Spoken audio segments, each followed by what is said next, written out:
और मेरे साथ हैं अमलेंदु उपाध्याय। प्रधानमंत्री नरेंद्र मोदी आज जम्मू कश्मीर में है और वहाँ दुनिया के सबसे लंबे पुल का उद्घाटन कर रहे हैं, चिनाब ब्रिज का, और जम्मू कश्मीर पहुँचे हुए हैं। और ये कार्यक्रम उनका पहले था, लेकिन पहलगाम की घटना के बाद ये टला है और आज वहाँ पहुँचे हैं। लेकिन इसके बावजूद पहलगाम नहीं गए हैं, उसको लेकर बड़े सवाल भी उठ रहे हैं। और इधर राहुल गांधी एक दिन की यात्रा पर आज बिहार में है। इस साल की उनकी ये छठी बिहार की यात्रा है। बिहार में आने वाले दिनों में चुनाव है विधानसभा के, बड़ी महत्वपूर्ण यात्रा ये मानी जा रही है। लेकिन प्रधानमंत्री नरेंद्र मोदी का जो कश्मीर दौरा है, कश्मीर जाने के बावजूद वहां पर पहलगाम नहीं जाना, ये लोगों को हैरान कर रहा है। पहलगाम में जहां करीब 1.5 महीने पहले यानी 22 अप्रैल को इतनी बड़ी घटना हुई थी जिस पर पूरी दुनिया की निगाहें थी, उस घटना के बाद भी ये कहा जा रहा था कि प्रधानमंत्री क्यों नहीं गए, लेकिन प्रधानमंत्री जम्मू कश्मीर ही नहीं गए। अब जम्मू कश्मीर गए भी हैं तो पहलगाम की यात्रा को उन्होंने उतना महत्व नहीं दिया जितना महत्व वहाँ पर चूंकि उद्घाटन करना है, इसका लोकार्पण करना है पुल का, चिनाब ब्रिज का जो बना है, नया बना है। हालांकि बन बहुत पहले से रहा है, करीब 22 साल से ये परियोजना जारी है और अब बनकर तैयार हुई है, जिसको राष्ट्र को समर्पित करना है। तो इस कार्यक्रम में जाने के बावजूद पहलगाम नहीं गए और वहाँ उस जगह का दौरा उन्होंने नहीं किया जहाँ इतनी बड़ी घटना हुई थी, जिसको लेकर काफ़ी सवाल उठ रहे हैं। लेकिन वहाँ पर तमाम तस्वीरें आ रही हैं और इसको बताया जा रहा है कि कितनी बड़ी सरकार की उपलब्धि है। निश्चित तौर पर यह सरकार की उपलब्धि है। भले ही ये 22 साल से परियोजना बन रही थी, उसकी शुरुआत हुई थी, काफ़ी कुछ चीज़ें बनी भी थी, लेकिन बनकर जब तैयार हुई है तो उसका जब लोकार्पण होगा तो वो श्रेय लेंगे ही, और उसका श्रेय प्रधानमंत्री ले भी रहे हैं, तमाम चीज़ों का श्रेय लेते हैं। लेकिन पहलगाम अगर नहीं गए हैं तो ये भी बहुत महत्वपूर्ण है। पहले ये विजुअल्स हम लोग देख लेते हैं। प्रधानमंत्री जब जाते हैं कहीं पर लोकार्पण करने तो वहाँ जो काम करने वाले लोग हैं, इंजीनियर्स हैं, उनसे भी जानकारी लेते हैं कि किस तरह से ये चीज़ें बनाई गई, क्या किया गया, और कुछ कमी रहती है तो उसको भी वो बताते हैं। तो ये कुछ उसी तरह का संवाद वहाँ पर कर रहे हैं और निरीक्षण कर रहे हैं जम्मू कश्मीर में इस चिनाब ब्रिज के उद्घाटन के समय। लेकिन पहलगाम अगर नहीं गए हैं तो पहलगाम क्यों नहीं गए हैं, ये सवाल उनसे पूछा जा रहा है। हालांकि सवाल भले ही पूछा जा रहा है, जवाब तो प्रधानमंत्री की तरफ से वैसे भी नहीं मिलना है और ना ही प्रधानमंत्री के कार्यालय की तरफ से कोई जवाब मिलना है कि आप क्यों नहीं गए। सवालों का जवाब नहीं मिलता है। प्रधानमंत्री जो कह रहे हैं, जो कर रहे हैं, उसको आप देखिए और उसी को आप सुनिए। इसके अलावा सवाल नहीं पूछा जाता है। सवाल पूछे जाने पर फिर आपके खिलाफ बहुत सारे आरोप लगने लगते हैं। तो जाहिर सी बात है कि पहलगाम न जाने को लेकर भी सवाल अगर पूछे जा रहे हैं तो जवाब नहीं मिलेगा, लेकिन अगर सवाल ज़्यादा पूछ लिए गए तो फिर वो आरोप ज़रूर लग जाएंगे।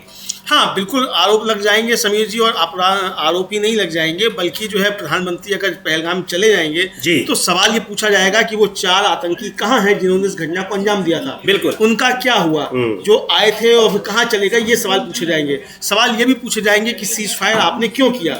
जब सेना जो थी वो काम कर रही थी और सेना ने 300 किलोमीटर घुसकर पाकिस्तान को मारा, तब आपने अचानक सीजफायर क्यों कर दिया। डोनाल्ड ट्रंप जो बार बार कह रहे हैं कि उन्होंने सीजफायर कराया और डांट कर सीजफायर कराया, उस पर प्रधानमंत्री के मुख से एक शब्द नहीं निकल रहा है। तो वो सवाल पूछे जाएंगे और सवाल ये भी पूछे जाएंगे कि ऑपरेशन सिंदूर जिस दौरान चल रहा था उस दौरान प्रधानमंत्री क्या कर रहे थे, प्रधानमंत्री कहाँ थे, प्रधानमंत्री का ट्विटर हैंडल खामोश क्यों था। ये बहुत सारे सवाल पूछे जाएंगे। और सबसे बड़ी बात जो पूछी जाएगी कि बीजेपी के तमाम बड़े नेता इस संकट की घड़ी में भी जिस तरीके से हिंदू मुसलमान कर रहे थे और जिस तरीके से देश को सांप्रदायिकता की आग में झोंकने की कोशिश कर रहे थे, यहाँ तक कि गृह मंत्री अमित शाह जो है वो भी हेट स्पीच दे रहे थे अभी हाल फिलहाल में पश्चिम बंगाल पहुंचकर। और एक मंत्री जो है बीजेपी के मध्य प्रदेश के, वो कर्नल सूफिया कुरैशी को आतंकवादियों की बहन बता रहे थे। इन सब पर सवाल जो है वो पूछे जाएंगे। तो इसलिए प्रधानमंत्री नरेंद्र मोदी पहलगाम नहीं जा रहे हैं, ये समझा जा रहा है। जी बिल्कुल, पहलगाम नहीं जा रहे हैं। बहुत सारे सवाल चूंकि अगर जाते भी हैं तब भी वो सवाल पूछे जाएंगे और वहां भी पूछे जाएंगे, तो पहलगाम नहीं जाएंगे। लेकिन पहलगाम की घटना को जिन आतंकवादियों ने अंजाम दिया उनको लेकर भी सवाल पूछे जा रहे हैं। पर उसके बाद जो सेना का ऑपरेशन सिंदूर रहा, यानी आतंकी शिविरों के खिलाफ जो बड़ी कार्रवाई की थी, उसका जरूर प्रधानमंत्री जगह जगह जिक्र कर रहे हैं। और इस समय जब वो जम्मू कश्मीर में है और यहाँ चिनाब ब्रिज करीब 1.5 किलोमीटर लंबा ये पुल है, बहुत ऊंचा पुल है, चिनाब नदी पर बना हुआ है, बहुत ही महत्वपूर्ण ये परियोजना इस काम को माना जा रहा है। उसका वहां पर लोकार्पण करने गए हुए हैं। अब ये परियोजना बहुत पहले से बन रही है, लेकिन जाहिर सी बात है कि वो कब से बन रही है उसका जिक्र प्रधानमंत्री शायद ही वहां पर करें, लेकिन कांग्रेस पार्टी के नेता प्रमोद तिवारी उसके इतिहास पर कुछ प्रकाश डाल रहे हैं, टिप्पणी कर रहे हैं। उनको सुना जाए और बता रहे हैं कि इसकी शुरुआत प्रधानमंत्री पीवी नरसिम्हा राव के समय में हुई थी। उसके बाद ये बनना शुरू हुआ। करीब 270 किलोमीटर से ज्यादा लंबा ये रेलवे रूट है जिस पर ये चिनाब नदी का पुल बनाया जा रहा है, उसी प्रोजेक्ट का एक हिस्सा है। सुन लेते हैं प्रमोद तिवारी क्या कह रहे हैं। प्रमोद तिवारी कांग्रेस के नेता हैं कि किस तरह से इस पुल की शुरुआत हुई, और ये प्रधानमंत्री जो आप साइड में विजुअल्स देख रहे हैं ये वहीं के हैं जहां पर जम्मू कश्मीर में प्रधानमंत्री उस चिनाब नदी पर बने हुए रेलवे ब्रिज का उद्घाटन कर रहे हैं। ये तस्वीरें हैं और वहां पर उनके साथ जम्मू कश्मीर के मुख्यमंत्री उमर अब्दुल्ला भी है। और ये बताया जा रहा है कि पहले से ये परियोजना चालू है पिछले 22 साल से, और अब बनकर वो तैयार हो रही है। जयराम रमेश कांग्रेस पार्टी के नेता हैं, उनको भी सुनेंगे। और ये तरह से वो आरोप भी लगा रहे हैं कि विकास में जो निरंतरता होती है, कंटिन्यूटी होती है, उसका बड़ा महत्व होता है, क्योंकि सरकारें 5 साल के लिए होती हैं। ये अलग बात है कि 5 साल में रिपीट भी करती हैं सरकारें, लेकिन जो एक आधारशिला रखी जाती है वो एक परियोजनाएं अपनी गति से चलती रहती हैं, और कोई ऐसा नहीं होता है कि किसी एक ही कार्यकाल में वो शुरू हो और ख़त्म हो। लेकिन इसका जिक्र भी करना चाहिए, ये भी बताना चाहिए, केवल ऐसा नहीं कि किसी एक ही सरकार के कार्यकाल में कोई परियोजना पूरी हो रही हो। और जैसा अमलेंदु जी बता रहे हैं प्रमोद तिवारी कि जब पहली बार प्रधानमंत्री नरेंद्र मोदी बने प्रधानमंत्री, तो 39 दिन के भीतर ही उस टनल का उद्घाटन किया था जो पिछले कई साल से बन रहा था। अपना श्रेय लेते हुए कि हमने आते ही ये काम कर दिया, इसका आते ही एक श्रेय लेना शुरू कर दिया। और प्रमोद तिवारी जो अटल बिहारी वाजपेयी को भी श्रेय दे रहे हैं कि उन्होंने इस काम को भी आगे बढ़ाया। जी बिल्कुल। तो यानी जो एक निरंतरता होती है, जाहिर सी बात है कि समीर जी इतने लंबे प्रोजेक्ट जो 10 साल में 5 साल में नहीं बना करते हैं, तो 20-22 साल लगा करते हैं। यही जो नरेंद्र मोदी कहते हैं 70 साल में क्या हुआ, 70 साल में क्या हुआ, 70 साल में ये हुआ कि जो 70 साल में हुआ था उसका फीता काटने आप जा रहे हैं। तो 70 सालों में जो हुआ उसी का फीता आप तक काटते फिर रहे हैं। आपकी बुलेट ट्रेन अभी तक नहीं आ पाई, उसकी पटरियां तक नहीं आ पाई, लेकिन आप अर्थव्यवस्था जो जापान से बड़ी हो गए। बुलेट ट्रेन नहीं आ पाई लेकिन अर्थव्यवस्था जापान से बड़ी हो गए। तो जो 70 सालों में हुआ वो और जो 11 सालों में हुआ वो अंतर साफ दिखाई पड़ रहा है। बहरहाल प्रधानमंत्री नरेंद्र मोदी चूंकि दिव्यात्मा है, नॉन बायोलॉजिकल है, जैसे वो खुद को कहते रहते हैं, फिर से कहने लग गए हैं, चूंकि उनकी रगों में सिंदूर दौड़ रहा है। लेकिन रगों में दौड़ता हुआ सिंदूर पहलगाम क्यों नहीं ले जा पा रहा प्रधानमंत्री को, ये भी सवाल उठ रहे हैं। हालांकि ये जो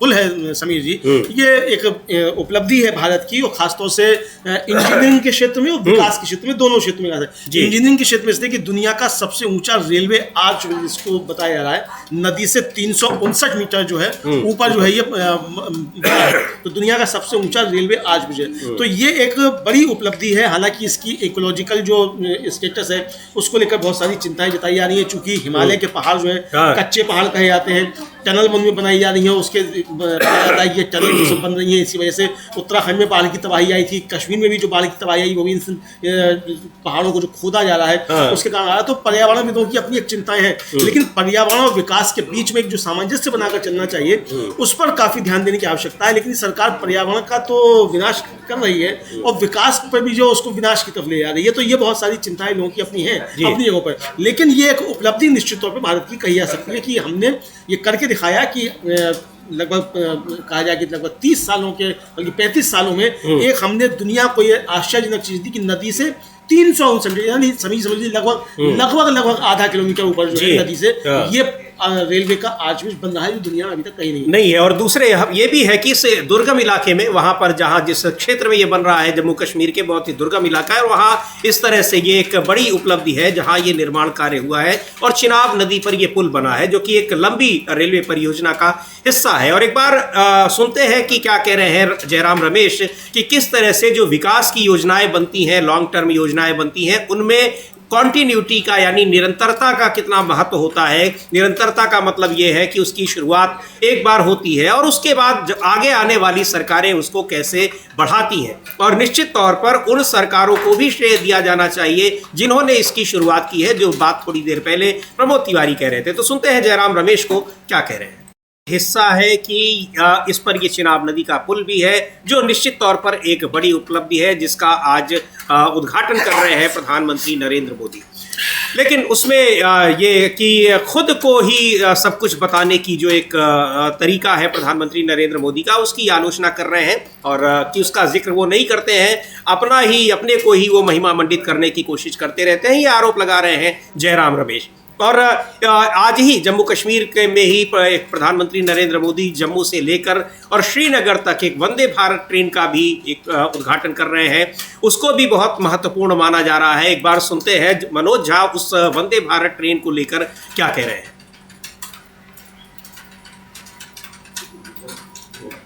कश्मीर में बहुत तमाम जगहों पर जाने के रेलवे के मार्ग नहीं है और उसमें अगर वंदे भारत जैसी ट्रेन चल रही है तो ये एक बड़ी उपलब्धि है, महत्वपूर्ण माना जा रहा है। लेकिन एक बड़ा सवाल ये है कि आखिर उसमें जब दूसरी सरकारों का भी सहयोग होता है, उन्होंने परियोजना की शुरुआत की है, तो क्या उनको श्रेय नहीं दिया जाना चाहिए?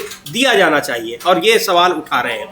लेकिन इन सब के बीच महत्वपूर्ण सवाल ये है कि प्रधानमंत्री जब जम्मू कश्मीर में हैं तो बावजूद इसके वो पहलगाम क्यों नहीं जा रहे हैं? और पहलगाम नहीं गए, लेकिन बिहार का उन्होंने इस बीच में कई दौरा किया, वहाँ पर रोड शो भी किया, लेकिन पहलगाम नहीं गए।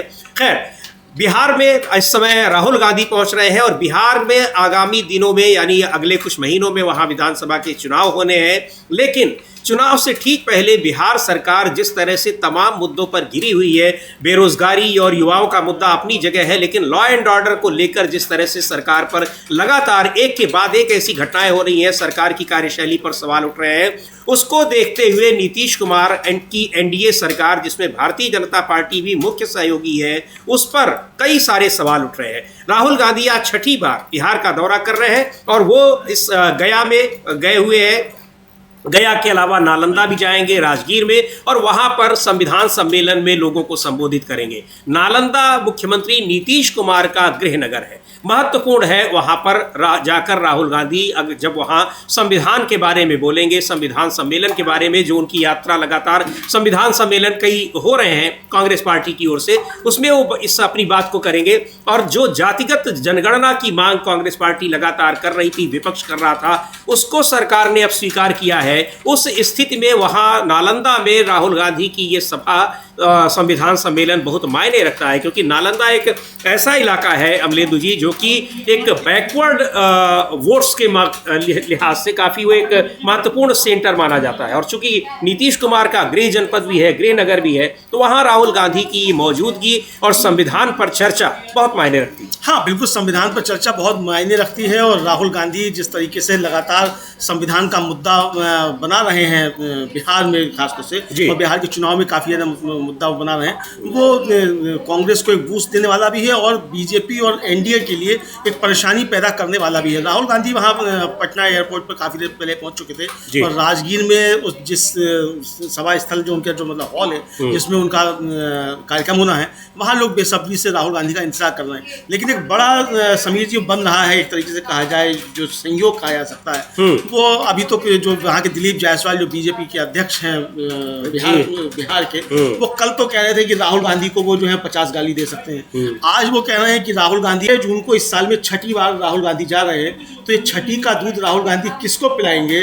बीजेपी को कि एनडीए को कि नीतीश कुमार को? ये तो आने वाला समय बताएगा। लेकिन आने वाले दिन जो हैं वो बिहार की राजनीति में काफ़ी ज़्यादा उठापटक वाले होंगे, क्योंकि एनडीए में भी सब कुछ ठीक ठाक नहीं चल रहा है और राहुल गांधी जिस तरीके से संविधान को मुद्दा बनाकर आगे बढ़ रहे हैं और बिहार में आज वो पहुंच रहे हैं, तो ये काफ़ी ज़्यादा एक उत्साहवर्धक चीज़ वहाँ बिहार के लोगों के लिए हो सकती है। जी बिल्कुल, संविधान के मुद्दे पर भारतीय जनता पार्टी काफ़ी घिरी हुई है। लगातार उस पर संविधान के जो मूल प्रावधान है उनके साथ छेड़छाड़ करने, उनके उल्लंघन की खबरें, शिकायतें आ रही हैं। वक्फ संशोधन कानून का मामला अभी सुप्रीम कोर्ट में चल ही रहा है। और इसके अलावा बिहार की नीतीश सरकार भी जिस तरह से घिरी हुई है संविधान को लेकर, तो नीतीश कुमार भी उन आरोपों के अब शिकंजे में दिखाई पड़ रहे हैं। कानून व्यवस्था पर अभी कल ही राहुल गांधी ने एक लंबा चौड़ा ट्वीट किया था, कानून व्यवस्था पर सवाल उठाए थे। और आज तेजस्वी यादव ने, आरजेडी के नेता है और इंडिया गठबंधन का प्रमुख घटक है बिहार में आरजेडी, उन्होंने भी नीतीश कुमार की सरकार पर बहुत से सवाल उठाए हैं,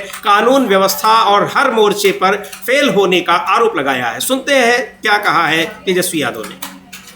पिछले दिनों पटना के एम्स की स्थिति दिखाई पड़ी थी और ये कह रहे हैं कि माफिया सरकार चला रहे हैं। तो बुरी तरीके से घिरी हुई है बिहार सरकार, नीतीश कुमार सरकार लॉ एंड ऑर्डर के मुद्दे पर और तमाम दूसरे मुद्दों पर। वहां पर अव्यवस्था और किस तरीके से सरकार चल रही है और मुख्यमंत्री का कोई कंट्रोल नहीं है, कोई नियंत्रण नहीं है। और इस बीच प्रधानमंत्री नरेंद्र मोदी पहलगाम के बाद जिस तरह से सीज फायर को लेकर घिरे हुए हैं, कांग्रेस पार्टी लगातार उन पर हमले कर रही है। और सीधे आपको ले चलते हैं नई दिल्ली में कांग्रेस मुख्यालय, जहां प्रेस कॉन्फ्रेंस कर रही हैं कांग्रेस की नेता सुप्रिया श्रीनेत। क्या कह रही हैं सुनते हैं एक बार, सीधे ले चलते हैं आपको उसी प्रेस कॉन्फ्रेंस में। लेकिन ट्रंप ने इन 11 वक्तव्यों पर जहां पर वो बार-बार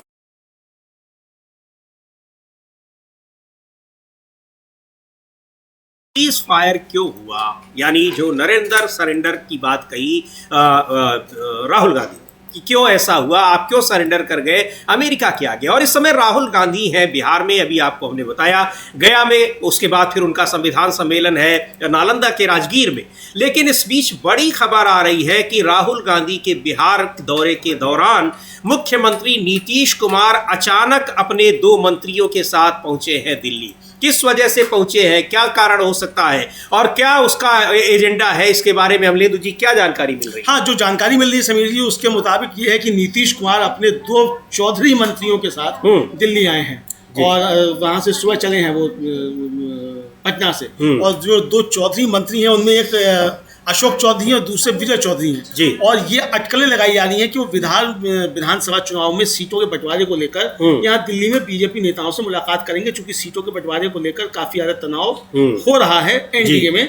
तो नीतीश कुमार आ रहे हैं दिल्ली और ये कहा जा रहा है समीर जी कि नीतीश कुमार की पॉलिटिक्स की जो है वो कुछ गड़बड़ा रही है और जिस तरीके से चिराग पासवान को वहां बीजेपी प्रेशर दे रही है, आगे बढ़ा रही है, तो नीतीश कुमार को लग रहा है कि अब चिराग पासवान के जरिए बीजेपी चुनाव से पहले ही उनके साथ कोई बड़ा खेल कर सकती है। तो नीतीश कुमार अब दिल्ली में आकर ये 2 टूक फैसला करना चाहते हैं बीजेपी नेतृत्व के साथ कि बताइए आपको चिराग पासवान को साथ रखना है कि मुझको साथ रखना है। इधर राहुल गांधी ने जिस तरीके से तड़ातड़ हमला कल किया है कानून व्यवस्था को लेकर और पहली बार इस जगह नीतीश कुमार का नाम लेकर सीधे सीधे उन्होंने जो हमला किया है, उससे नीतीश कुमार बहुत ज्यादा घबरा गए हैं कि ये सारा जो कानून व्यवस्था का मसला है वो सारा दोषारोपण नीतीश कुमार के ऊपर आ रहा है। विपक्ष भी नीतीश को घेर रहा है और नीतीश के सहयोगी भी नीतीश को घेर रहे हैं और बीजेपी से मजे ले रही है कि जो आना है सारा दोष वो नीतीश के ऊपर आए और बीजेपी इससे साफ निकल जाए। तो नीतीश ये साफ करना चाहते हैं कि ये जो कानून व्यवस्था का दोष है ये अकेले नीतीश के ऊपर नहीं आएगा, बीजेपी इसमें बड़ी भागीदार है। बीजेपी की वजह से जो काम खराब हो रहा है, क्योंकि कई बीजेपी नेताओं के जिस तरीके के वीडियोस वायरल हुए मार पिटाई की और तमाम चीजों के, उसको लेकर नीतीश कुमार साफ कहना चाहते हैं कि ये कानून व्यवस्था बीजेपी के लोग खराब कर रहे हैं। तो नीतीश कुमार जो आए हैं अशोक चौधरी और विजय चौधरी के साथ सुबह चले हैं पटना से, वो राहुल गांधी जैसे ही बिहार पहुंचे वैसे ही नीतीश कुमार वहां से चले। एक बात बताएं अमलेंदु जी, अभी 2 दिन पहले ही प्रधानमंत्री वहां पर थे, तो कुछ 2-4 दिन पहले, उसके अलावा वहां मुख्यमंत्री नीतीश कुमार भी थे। अचानक राहुल गांधी के इस दौरे के समय ये अपने मंत्रियों को भेजना, ये क्या बता रहा है? सीटों पर समझौता होने की बात होती या एनडीए कैंडिडेट घोषित करने की बात होती तो पहले भी हो सकता था। चिराग पासवान का जब ये बयान आया था कि वो चुनाव लड़ेंगे, विधायक वो पीएम के दौरे के दौरान ही था जब वो वहां पर थे नीतीश कुमार के साथ। अचानक क्या ये नीतीश कुमार ये संदेश भिजवाना चाहते हैं कि आप बताइए, फाइनल करिए, नहीं हम कुछ और फाइनल करने जा रहे हैं, कुछ इस तरह की बातें हैं क्या? हाँ। या एक तरह से वो दबाव बनाने की कोशिश कर रहे हैं अपने मंत्रियों को भेजकर? नहीं, वो अपने मंत्रियों को भेजकर। और देखिए समीर जी, अभी जब प्रधानमंत्री नरेंद्र मोदी थे बिहार में जी, और उस समय भी प्रधानमंत्री ने नीतीश कुमार का नाम ये प्रस्तावित नहीं किया कि वो बिहार के मुख्यमंत्री के तौर पर बीजेपी उनको प्रोजेक्ट करेगी या एनडीए उनको प्रोजेक्ट करेगा, ये उन्होंने नहीं कहा। और नीतीश कुमार कई बार जैसे हाथ जोड़ते हुए नजर आया, लगभग 1 मिनट का वीडियो था, हम लोगों ने चलवाया भी था। और उसके बाद जिस तरीके से नीतीश कुमार ने जनता जगह की साथ खड़े होइए और इनका स्वागत कीजिए, और मतलब एक तरीके से प्रधानमंत्री को यह बताने की कोशिश की कि हम आपके बहुत ताबेदार हैं और आप अब हमको घोषित कर दीजिए, लेकिन उन्होंने घोषित नहीं किया। इधर जो चर्चा चल रही है ये देखिए, ये उसी दिन का, जी हाँ, ये उसी दिन का वीडियो है जब प्रधानमंत्री नरेंद्र मोदी के साथ बैठे हुए हैं नीतीश कुमार वहां पर मंच पर। हालांकि 2 रोड शो हुआ, पटना में एक रोड शो प्रधानमंत्री ने किया, उसमें नीतीश कुमार नहीं थे, लेकिन बाद में दूसरे रोड रोड शो में वो शामिल हुए। और अब आज जब राहुल गांधी पटना बिहार में पहुंचे हुए हैं, गया और नालंदा में, तो बड़ी खबर आ रही है कि अचानक नीतीश कुमार ने अपने 2 मंत्रियों अशोक चौधरी और विजय चौधरी को रवाना कर दिया है नई दिल्ली, वो बात करने के लिए एनडीए। साथ में नीतीश भी है। साथ में नीतीश भी, अपने 2 मंत्रियों के साथ नीतीश कुमार गए हुए हैं। अब ये सवाल उठ रहा है कि अचानक ऐसी कौन सी बात आ गई, ऐसा क्या हुआ, जबकि प्रधानमंत्री तो इस समय जम्मू कश्मीर में है। लेकिन प्रधानमंत्री आएंगे वहां से और अचानक ये दौरा बड़ा मायने रख रहा है, क्योंकि पहले से इस दौरे की कोई जानकारी, कोई सूचना नहीं थी। हाँ, पहले से कोई जानकारी नहीं थी, पहले से कोई कार्यक्रम तय नहीं था।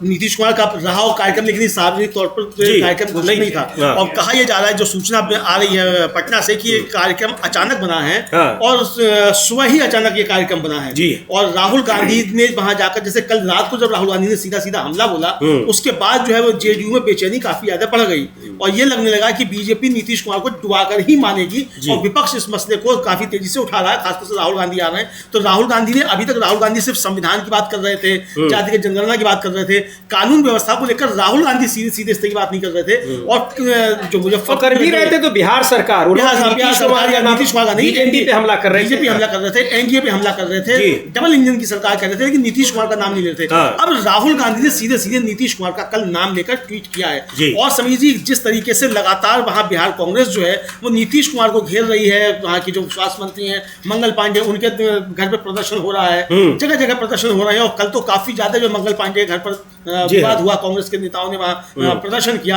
तो नीतीश कुमार को भी लग रहा है कि कांग्रेस इसमें वो लीड लेती दिखाई पड़ रही है और जो प्रताड़ित वर्ग है वो अभी तक नीतीश कुमार का मतदाता समझा जाता था, जिसकी आवाज अब राहुल गांधी उठा रहे हैं। तो नीतीश कुमार अब बहुत ज्यादा घबराए हुए नजर आ रहे हैं कि अगर बीजेपी भी उनके साथ खेल कर रही है और विपक्ष इस तरीके से आगे बढ़त रहा है, तो नीतीश कुमार आखिर क्या करेंगे, कहां जाएंगे। तो ये देखते हुए नीतीश कुमार जो है वो एकदम से दिल्ली भागे हैं और विजय चौधरी और अशोक चौधरी को लेकर आए हैं। अशोक चौधरी दलित नेता हैं, ये भी सबको मालूम है, और तो इसलिए वो आए हैं। और दिल्ली में अब लगता है कि वो 2 टूक बात करना चाहते हैं अमित शाह और जेपी नड्डा से कि आप बताइए कि सीटों का बंटवारा क्या होगा और नीतीश कुमार को मुख्यमंत्री के तौर पे एनडीए प्रोजेक्ट करेगा या नहीं करेगा। इधर खबर समझ लीजिए है कि नीतीश कुमार अपने बेटे निशांत कुमार की राजनीति में एंट्री का भी ऐलान कर सकते हैं। दूसरी तरफ जो राष्ट्रीय लोक मोर्चा है, जो उपेंद्र कुशवाहा अपना शक्ति प्रदर्शन करने जा रहे हैं 8 मार्च को मुजफ्फरपुर में और बड़ी एक रैली करने जा रहे हैं। और उनका भी एक बयान 8 मई को नहीं, जून 8 जून को और उनका भी एक बयान बहुत ज्यादा वायरल हुआ था। उनको कह रहे थे कि अगर उपेंद्र कुशवाहा डूबेगा तो एनडीए भी डूबेगा। तो यानी उपेंद्र कुशवाहा भी अब बगावत की तैयारी कर रहे हैं। तो बिहार में जिस तरीके से बीजेपी हाथ रखना चाहती है चिराग पासवान पे, तो चिराग पासवान पे हाथ रखने का नुकसान जो है वो बीजेपी को ये हो सकता है कि नीतीश कुमार और उपेंद्र कुशवाहा और जीतन राम मांझी, ये तीनों जो है कोई अलग मोर्चा भी बना सकते हैं, क्योंकि इंडिया गठबंधन में नीतीश कुमार के लिए रास्ते बंद है। और राहुल गांधी ने सीधे सीधे नीतीश कुमार का नाम लेकर हमला बोल दिया, इसका मतलब ये स्पष्ट हो चुका है कि नीतीश कुमार की इंडिया गठबंधन में एंट्री बंद है। तो अब नीतीश कुमार क्या करेंगे अगर बीजेपी भी उनके साथ खेल करती है? तो इसका मतलब समझिए कि बिहार में चुनाव जो है विधानसभा का, वो 2 मोर्चों के बीच में नहीं, लगता है कि 3 मोर्चों के बीच चुनाव होने जा रहा है। जी बिल्कुल, बहुत ये दिलचस्प इस समय राजनीतिक घटनाक्रम बिहार में देखने को मिल रहा है।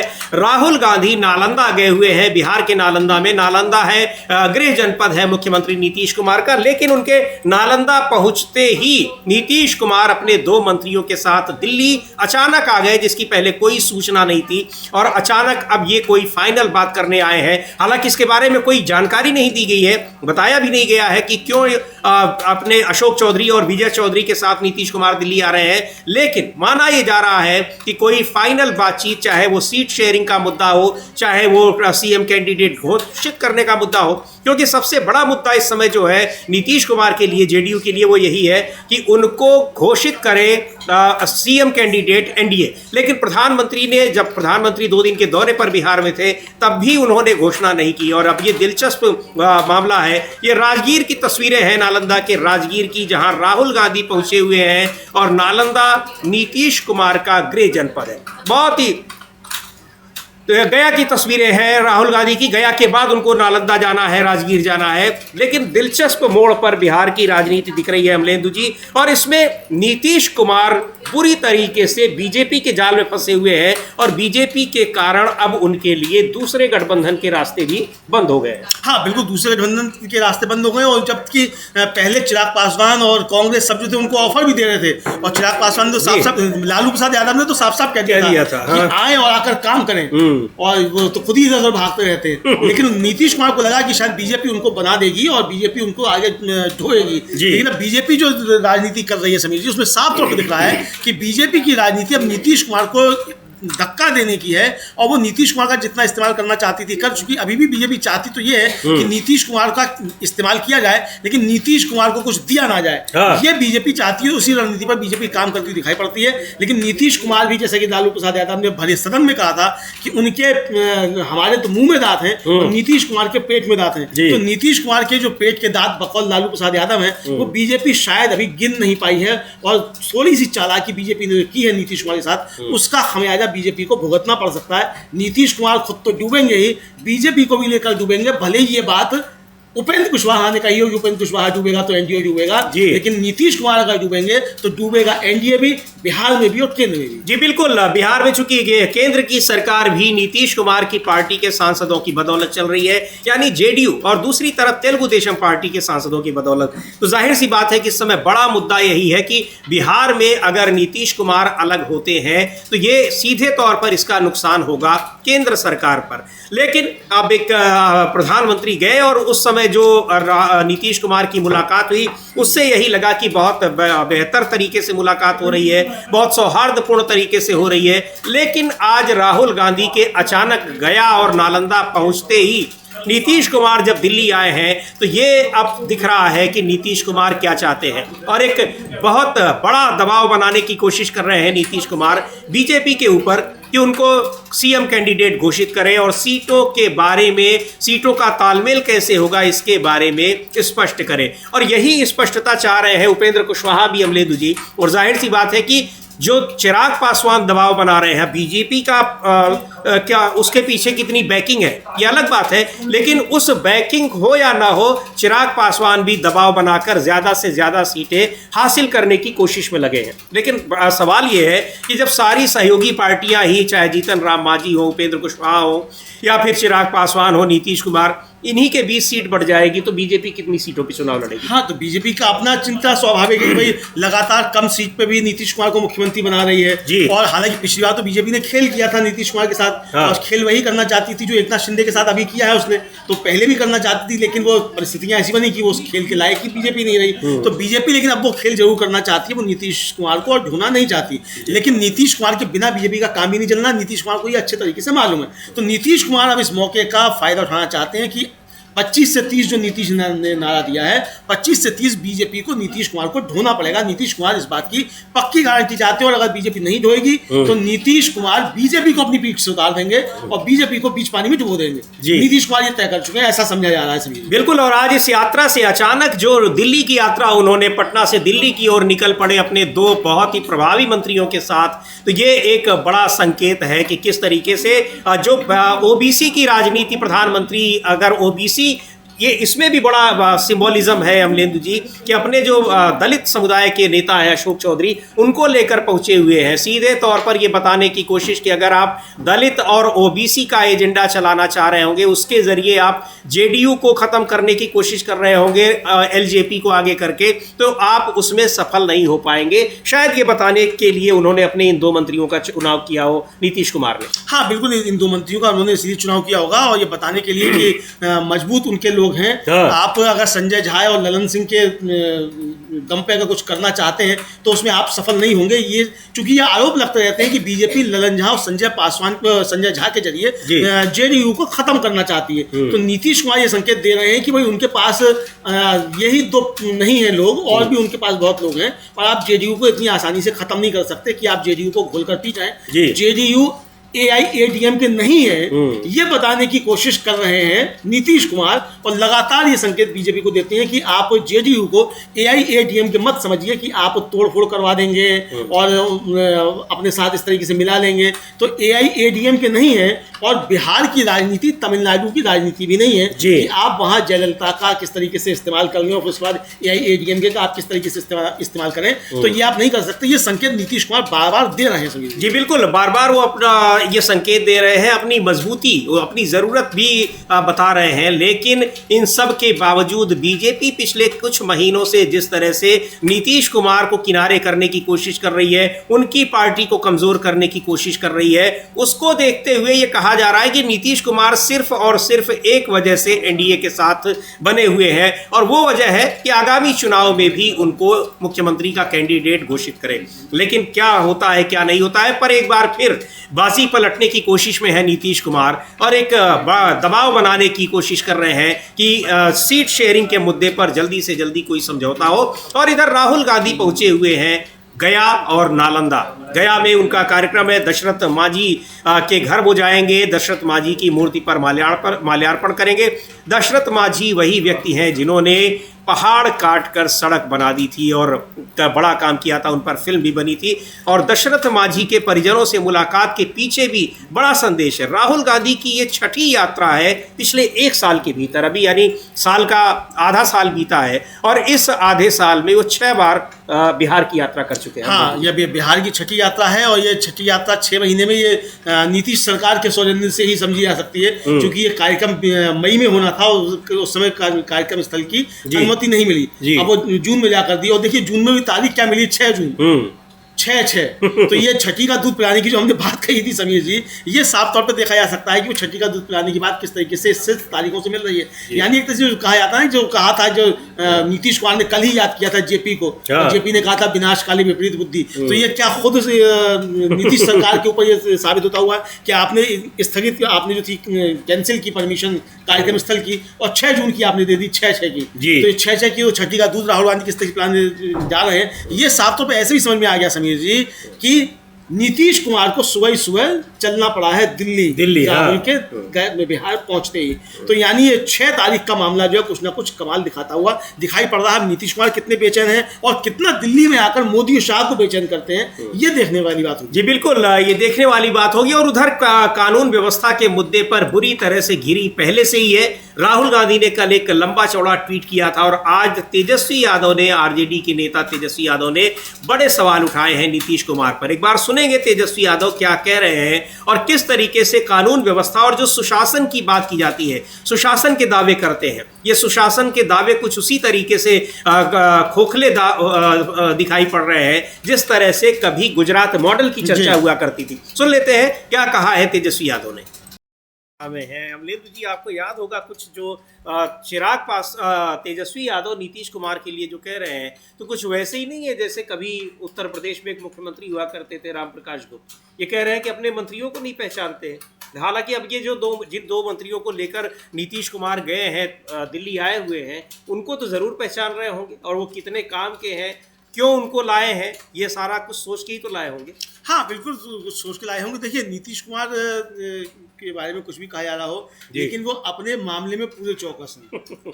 मतलब जो राहुल गांधी ने कहा था कि मेरा लक्ष्य साफ है कि मुझे चिड़िया की आंख दिखाई पड़ रही है, जाति की जनगणना करानी है, तो नीतीश कुमार का भी लक्ष्य साफ है, और नीतीश कुमार को भी चिड़िया की आंख दिख रही है, और चिड़िया की आंख है कि मुख्यमंत्री मुझको घोषित करे बीजेपी कि ये मैं ही कैंडिडेट हूँ और सरकार बनेगी तो नीतीश कुमार ही मुख्यमंत्री होंगे। तो उनको भी चिड़िया की आंख दिख रही है। बाकी अब उनको कुछ याद है कि नहीं, वो अलग मसला है। अपना लक्ष्य उनको याद है कि उस पर वो कायम है, इसीलिए वो दिल्ली आ रहे हैं। राहुल गांधी उनका जाकर काम खराब कर रहे हैं बिहार में जाकर, और राहुल गांधी जिस तरीके से चैलेंज दे रहे हैं, और अब ये समझ में आ गया है नीतीश कुमार को कि राहुल और तेजस्वी की जोड़ी बिहार में कुछ करने जा रही है। पिछला जो विधानसभा चुनाव था उसमें राहुल गांधी सक्रिय नहीं थे, अकेले तेजस्वी थे। अब तेजस्वी के साथ राहुल गांधी सक्रिय, सिर्फ सक्रिय भर नहीं है, सड़क पर उनका कार्यकर्ता भी सक्रिय समीर जी। यानी कांग्रेस का कार्यकर्ता वहां सक्रिय है, और ये नहीं कि सब RJD को साथ लेकर सक्रिय हो रहा। RJD अलग सक्रिय है, कांग्रेस अलग सक्रिय है। दोनों तो ये एक जो जुगलबंदी कांग्रेस की और आरजेडी वहां हो रही है, उसमें जिस तरीके से भाकपा माले साथ में जुड़ा हुआ है, तो एक बड़ा मजबूत गठबंधन वहां तैयार है। और जातिगत समीकरण के हिसाब से भी, मुद्दों के हिसाब से भी पलड़ा भारी जो है वो इंडिया गठबंधन का वहां दिखाई पड़ रहा है।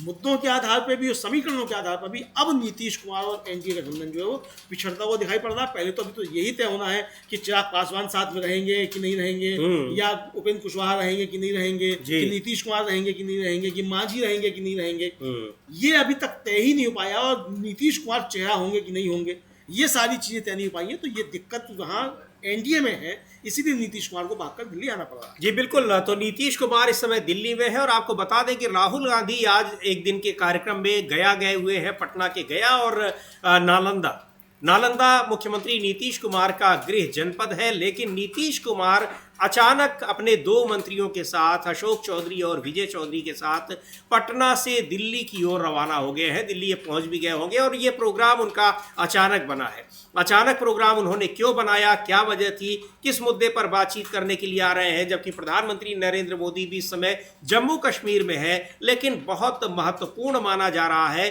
क्योंकि नीतीश कुमार भी अब दबाव डाल रहे हैं कि आखिर कब, अब तक अगर उनको नहीं घोषित किया गया है तो कब, शायद वो अगर ये भी आश्वासन चाहते हैं कि करना है तो ठीक है, नहीं तो फिर वो अपना दूसरा रास्ता पकड़ेंगे। जो भी हो, लेकिन बहुत महत्वपूर्ण है ये अचानक उनका बिहार से दिल्ली आना, और वो भी उस समय जब राहुल गांधी इस समय बिहार में हो। तो अब क्या इसकी वजह होगी ये उस मुलाकात के बाद पता चलेगा। लेकिन कानून व्यवस्था और तमाम दूसरे मुद्दों पर घिरे हुए नीतीश कुमार अचानक अगर पटना से दिल्ली आ रहे हैं तो इसके पीछे कोई बड़ा कारण जरूर है। उधर प्रधानमंत्री नरेंद्र मोदी जिस तरह से पहलगाम को लेकर और ऑपरेशन सिंदूर के बाद सीज फायर को लेकर घिरे हुए हैं, उसका जवाब उनसे पूछा जा रहा है। विपक्ष की ओर से लगातार उस पर सवाल पूछे जा रहे हैं। और अब जबकि रूस ने भी डोनाल्ड ट्रंप और व्लादिमीर पुतिन के बीच टेलीफोनिक वार्ता में भी ये मुद्दा आया कि ट्रंप ने सीज फायर रुकवाया है। थोड़ी देर पहले जो प्रेस कॉन्फ्रेंस कर रही थी सुप्रिया श्रीनेत, कांग्रेस पार्टी की नेता, उसमें भी उन्होंने उस बात का जिक्र किया। G7 की बैठक में प्रधानमंत्री को न बुलाना, भारत को जो विशेष आमंत्रित सदस्य रहा है न बुलाना, ये सारा कुछ दिखा रहा है कि किस तरह से विदेश नीति के हर मोर्चे पर सरकार विफल रही है। वही बताने की कोशिश की है सुप्रिया श्रीनेत ने। अब प्रधानमंत्री नरेंद्र मोदी किस तरीके से पहलगाम भी नहीं जा रहे हैं, पहलगाम को वो भूल गए हैं, लेकिन ऑपरेशन सिंदूर उनको हर जगह याद है। हम ले दीजिए, पहलगाम नहीं गए जहां इतनी बड़ी घटना हुई, बैसरन घाटी, जहां 26 लोगों को, भारत के पर्यटकों को मार दिया गया आतंकवादियों ने, और आतंकवादी मारने के बाद कहां चले गए उसका भी अता पता नहीं चल रहा है। लेकिन अगर अमेरिका के दावे पर सवाल उठा रहा है विपक्ष, तो विपक्ष के लिए कहा जा रहा है कि वो सेना पर सवाल उठा रहा है। हाँ, विपक्ष के लिए कहा जा रहा है, सेना पर सवाल उठाया जा रहा है। और सेना पर सवाल क्यों कहा जा रहा है? क्योंकि मोदी जी का सेना की वर्दी पहने हुए था, वो पोस्टर जारी कर दिया था बीजेपी, तो इसलिए मोदी जी पर सवाल उठाओ तो सेना पर सवाल हो गया, क्योंकि मोदी जी ने वर्दी पहन ली थी सेना की। अब ये बीजेपी शायद बताना चाहती है। तो भाई सेना ने तो अपना काम किया, सेना ने तो 300 किलोमीटर अंदर तक घुसकर मारा पाकिस्तान को। सीज फायर तो आपने किया। जब सेना ने अपना काम किया तो आपने ट्रंप के धमकाने पर सीज फायर किया, ऐसा विपक्ष आरोप लगा रहा है। कांग्रेस लगातार ये आरोप लगा रही है, पूछ रही है कि अगर ऐसा नहीं था तो आप जवाब दीजिए। तो प्रधानमंत्री नरेंद्र मोदी जवाब देने की भी ट्रंप ने नहीं कराया था, ऐसा नहीं था। तो लेकिन प्रधानमंत्री नरेंद्र मोदी इसको नहीं बोल रहे हैं। पहलगाम भी आप नहीं जा रहे हैं। आप पहलगाम के जो हताहत हुए उनसे, आप उनके घरों पर भी आप नहीं गए। आपने कानपुर का दौरा स्थगित कर दिया जब आपको जाना था। अगले दिन बिहार आप पहुंच गए चुनावी रैली करने के लिए, और बाद में भी जब आप कानपुर गए तो आप उससे शुभम द्विवेदी के परिवार से उनके घर जाकर ना मिले, आपने उनको हवाई अड्डे पर बुला लिया। तो ये आपकी संवेदना का स्तर है प्रधानमंत्री का। तो इस 78 सालों में इतना संवेदनहीन प्रधानमंत्री जो है इस देश ने नहीं देखा जितना नरेंद्र मोदी दिखाई पड़ते हैं। जी बिल्कुल। इस पहलगाम और उस घटना में मारे गए लोगों के प्रति भी जो जिस तरह की संवेदना दिखनी चाहिए वो नहीं दिखाई पड़ रही है, ये आरोप है। और बड़े आरोप यही है कि सीज फायर के लिए डोनाल्ड ट्रंप अगर बार बार ये दावा कर रहे हैं तो आखिर उसका जवाब प्रधानमंत्री क्यों नहीं दे रहे हैं। एक बार सुनते हैं क्या कहा है सुप्रिया श्रीनेत ने इस मुद्दे पर, और कई सारे आरोप लगाए हैं कि किस तरह से विदेश नीति को पूरी तरह से ध्वस्त कर दिया गया है इस सरकार में, एनडीए सरकार में। बार बार डोनाल्ड ट्रंप कह रहे हैं और अब रूस भी कहने लगा है, यानी डोनाल्ड ट्रंप, अमलेंदु जी, एक एक करके जो बड़े देश हैं उनके राष्ट्रपतियों को, राष्ट्राध्यक्षों को ये बता रहे हैं कि हमने सीज फायर कराया, लेकिन भारत की ओर से कोई जवाब नहीं दिया जा रहा है। डोनाल्ड ट्रंप क्या चिढ़ा रहे हैं, जानबूझकर ऐसा कर रहे हैं? 11-12 बार वो खुद पब्लिक मीटिंग में बोल चुके हैं और अब फोन कर करके वो अलग अलग देशों के राष्ट्राध्यक्षों को बता रहे हैं। समीर जी, मुझे लगता है कि शायद डोनाल्ड ट्रंप अब भारत के आंतरिक मामलों में भी हस्तक्षेप कर रहे हैं जी, क्योंकि ये डोनाल्ड ट्रंप का बार बार कहना कि उन्होंने ही सीज फायर कराया, अगर कराया भी था तो ये बात गुप्त होनी चाहिए थी अगर आप मध्यस्थता कर रहे हैं। इसका मतलब समीर जी कि भारत सरकार या मोदी सरकार, भारत सरकार नहीं कहा जाएगा जी, भारत सरकार का तो स्टैंड साफ है और भारत सरकार स्पष्ट कर चुकी है कि किसी तीसरे पक्ष की मध्यस्थता हमको स्वीकार नहीं है। लेकिन मोदी सरकार जो है उसका शायद ये स्टैंड है कि तीसरे पक्ष की उसने मध्यस्थता स्वीकार की, उसके बाद सीज फायर किया। इसीलिए नरेंद्र मोदी डोनाल्ड ट्रंप का नाम नहीं ले पा रहे हैं अगली बार, और ये नहीं कह पा रहे हैं कि आपने सीज फायर नहीं कराया, चूंकि जो भारत सरकार की नीति थी उससे मोदी सरकार हट गई। ये एक तरीके से आरोप जो है वो विपक्ष का है। तो अगर ऐसा है तो इसीलिए नरेंद्र मोदी ट्रंप का नाम लेने से बच रहे हैं और ट्रंप बार बार जो है ये बता रहे हैं कि सीज फायर उन्होंने कराया है और रात भर उन्होंने नरेंद्र मोदी और शहबाज शरीफ जो है उनको समझाया है। ये उनका बार बार कहना है और जो कितनी बार उन्होंने कहा है वो सब आज सुप्रिया श्रीनेत ने अपनी प्रेस कॉन्फ्रेंस में वो वीडियो चलाकर बताया कि किस तरीके से डोनाल्ड ट्रंप ने कितनी बार क्या क्या कहा। जी बिल्कुल, वहां पर लगातार ये बात कह रहे हैं और अब अलग अलग देशों के राष्ट्राध्यक्षों को फोन करके, जो फोन में बातचीत उनकी हो रही है उसमें भी बता रहे हैं कि हमने भारत और पाकिस्तान के बीच ट्रेड का, व्यापार का डर दिखाकर सीज फायर कराया है। बहुत हैरानी की बात है कि आप यहाँ पर उस सवाल पूछने वालों को आप एक तरीके से सरकार विरोधी, देश विरोधी बताने की कोशिश कर रहे हैं, लेकिन डोनाल्ड ट्रंप को कुछ नहीं कह पा रहे हैं। पहले तो वो पब्लिक मीटिंग में इस बात को कह रहे हैं और अब अलग अलग देशों में फ़ोन करके इस बात को कह रहे हैं। क्यों नहीं उनको कहा जा रहा है कि आप गलत बोल रहे हैं, और नहीं तो फिर आप स्वीकार करिए कि आखिर किस दबाव में आकर आपको सीज फायर के लिए तैयार होना पड़ा, क्योंकि ये सवाल लगातार पूछा जा रहा है और लोग ना भी पूछे तो ये जब अगर यहाँ पर विपक्ष की ओर से नहीं भी आता है तो डोनाल्ड ट्रंप फिर कहीं ना कहीं कह देते हैं।